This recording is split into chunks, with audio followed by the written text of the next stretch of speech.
పిఠాపురంలో జనసేనాని పవన్ కళ్యాణ్ పోటీ చేస్తారన్న ప్రచారంతో అధికార పార్టీ ప్రత్యేక ఫోకస్ చేసింది. అందుకు తగ్గట్లుగానే సామాజిక సమీకరణాలపై దృష్టి సారించింది.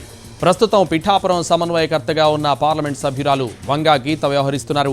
పవన్ కళ్యాణ్ను ఎదుర్కోవాలంటే దూకుడుగా వ్యవహరించే వ్యక్తి అయితే బాగుంటుందనే యోచనలో ఉంది.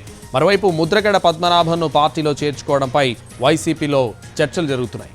తెలుగుదేశం పార్టీకి చెందిన మాజీ ఎమ్మెల్యే వర్మ ప్రభావం ఏ మేరకు ఉంటుందనే లెక్కలు వేస్తోంది. మొత్తం వ్యవహారంపై 4 రోజుల్లో క్లారిటీ రానుంది. దీనిపై మరింత సమాచారం మా ప్రతినిధి సాయి సుధీర్ అందిస్తారు.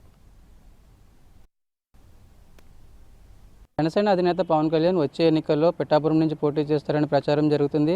దానికి తగ్గట్లుగా కూడా వైసీపీ ఎలక్ట్ అయింది. వచ్చే ఎన్నికల్లో పవన్ కళ్యాణ్ కనుక పిఠాపురం నుంచి పోటీ చేస్తే ఏ విధంగా ప్లాన్తో ముందుకు వెళ్ళాలని కూడా ప్రస్తుతానికైతే గ్రౌండ్ వర్క్ ప్రిపేర్ చేస్తుంది. దానికి తగ్గట్లుగా పిఠాపురం నియోజకవర్గానికి సంబంధించిన వైసీపీ స్థానిక నేతలు ముఖ్య ప్రజాప్రతినిధులకు టచ్లోకి వెళ్ళింది.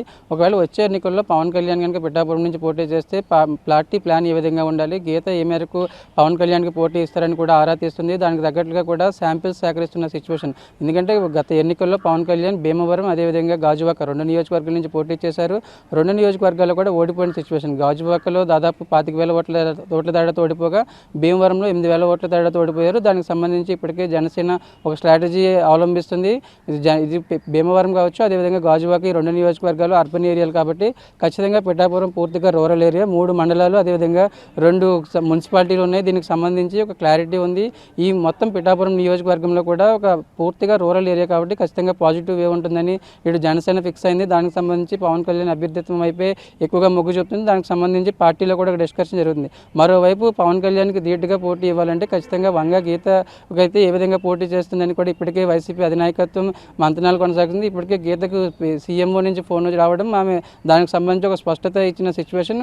వచ్చే ఎన్నికల్లో పరిణామాల ఆధారంగా, పరిస్థితుల ఆధారంగా అయితే పిఠాపురం లేదంటే పార్లమెంటు పరిధిలోని మరో నియోజకవర్గం నుంచి పోటీ చేయాల్సి వస్తుందని ఇప్పటికే గీత దృష్టికి పార్టీ అధినాయకత్వం తీసుకున్నట్లుగా కూడా చర్చ జరుగుతుంది. మరోవైపు పిఠాపురంకి సంబంధించి పిఠాపురంలో గతంలో 2009లో పీఆర్పీ నుంచి గీత ఎమ్మెల్యే గెలుపొందిన ఆ సమయంలో పిఠాపురం నుంచి కాంగ్రెస్ తరపున ముద్రగడ పద్మనాభం పోటీ చేసి 3వ స్థానంలో ఉన్నారు.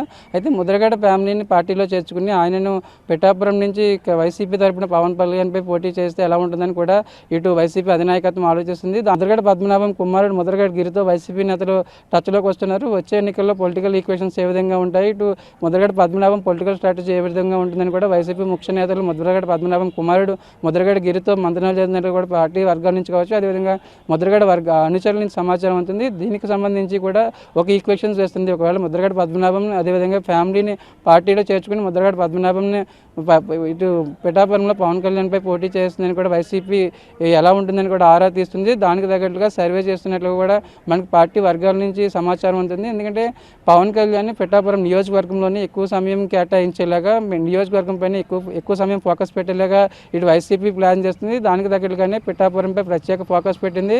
2014లో టీడీపీ నుంచి టికెట్ ఆశించి టీడీపీ టికెట్ నిరాకరించడంతో ఇండిపెండెంట్గా పోటీ చేసిన వర్మ అయితే ఎట్లా ఉంటుంది, వర్మ అభ్యర్థిత్వం అయితే ఎట్లా ఉంటుందని కూడా పార్టీ వర్గాలు ఆరా తీస్తున్నాయి. వచ్చే ఎన్నికల్లో ఎవరు అభ్యర్థిత్వం అయితే ఎలా ఉంటుంది, పిఠాపురం నుంచి పవన్ కళ్యాణ్ పోటీ చేస్తే దాదాపు ఖాయమైన ఈ పరిస్థితుల్లో పిఠాపురంలో వైసీపీ తరఫున ఎవరిని బరిలోకి దింపాలని ఒక స్పష్టత కోసం వైసీపీ కూడా ప్రయత్నాలు చేస్తుంది. మరొక 2-3 రోజుల్లోనే ఈ విషయంపై ఒక క్లారిటీ వచ్చే అవకాశం ఉంది. వైసీపీ ఒక స్ట్రాటజీ అవలంబిస్తుంది. దానికి తగ్గట్లుగానే గ్రౌండ్ వర్క్ ప్రిపేర్ చేస్తుంది.